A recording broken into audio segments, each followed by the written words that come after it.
Hi guys, it's Tracy. Welcome back to my channel. So today I'm going to be doing my February wrap up. So for the month of February, I read a total of 3 books this month, as well as sort of in the middle of reading my 4th book. The first book I read for this month is All the Light We Cannot See by Anthony Doerr, and this book is a historical fiction set during World War II, so during the Nazi era, and it recounts the story of a young girl and a young boy who finds himself in the midst of a war, and their entire world that they've known is now turned upside down.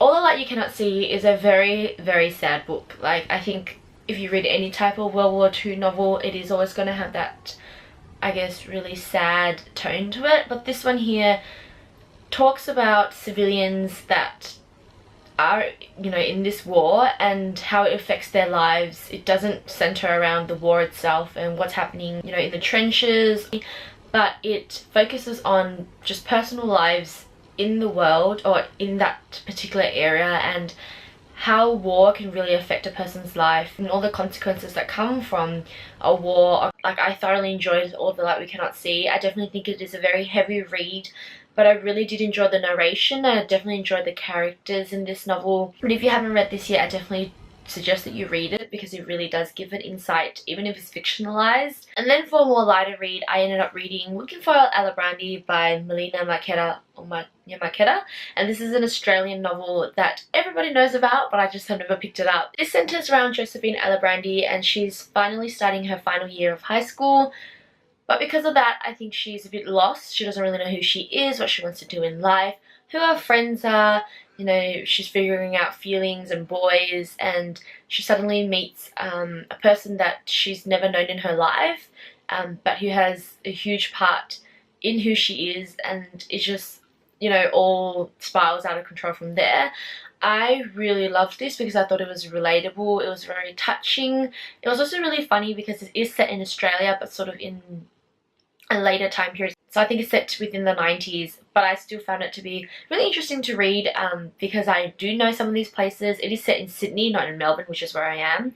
But I just thought it was a fun read, a really easy, relatable read, and I definitely suggest any teenagers, anybody who's growing up,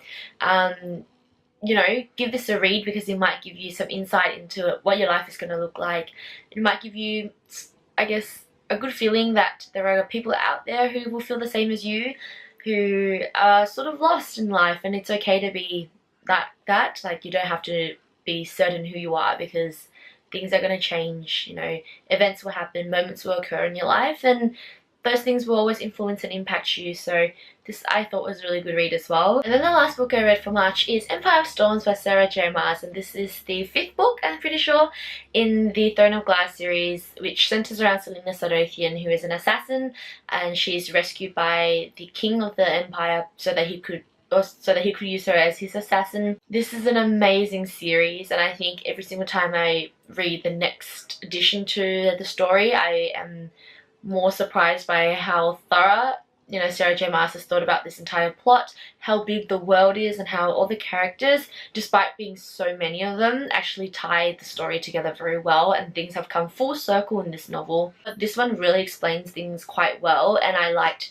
that all the characters are now interacting with each other, and that there is a lot more characterization, although I feel like Selena's characterization, or her progression, is sort of very similar to the one before. So she's still trying to figure out what to do with her life. She's still trying to figure out how to play her role in this adventure and just things like that. But I still love her as a character. It's a really thick read, but I still flew through it. I think I finished it over 2 days or so. I just had to force myself to keep reading because it was really fascinating.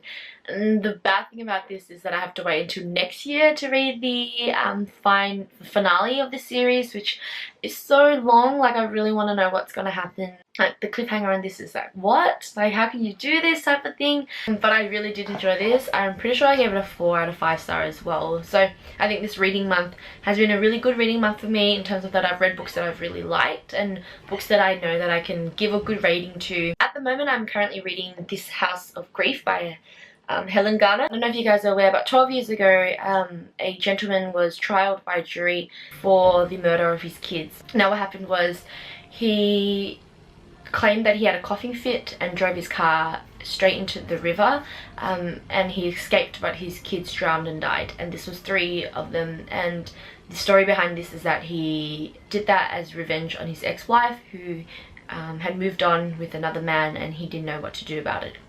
I'm still currently reading it, so I don't really have an opinion as to what I think is the truth or not. He has been tried, he has been found guilty.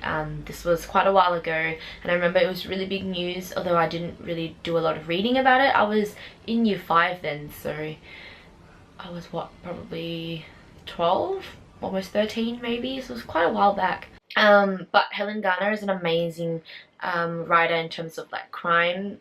She will do a lot of research, so she goes to the trials in these, and so she recounts those trials and things like that, which I find fascinating. So I'm trying to sort of diversify my reading experience this year by reading different novels, so not just YA, not just historical fiction, which I love. And because I'm a criminology student, these things really tend to take my fancy. So hopefully during this year I can read a lot more of these. So those are all the books that I read in March. If you've read any of these, let me know what you thought about it down below. Otherwise, let me know what your favourite book for this month was. I would definitely love to know. I think it's been a successful month. I have told myself I'm not going to try and read 500 books all in the one month, so I'm very satisfied with what I've done. I shall see you guys next week with another video, but I hope you guys have a lovely day. Bye!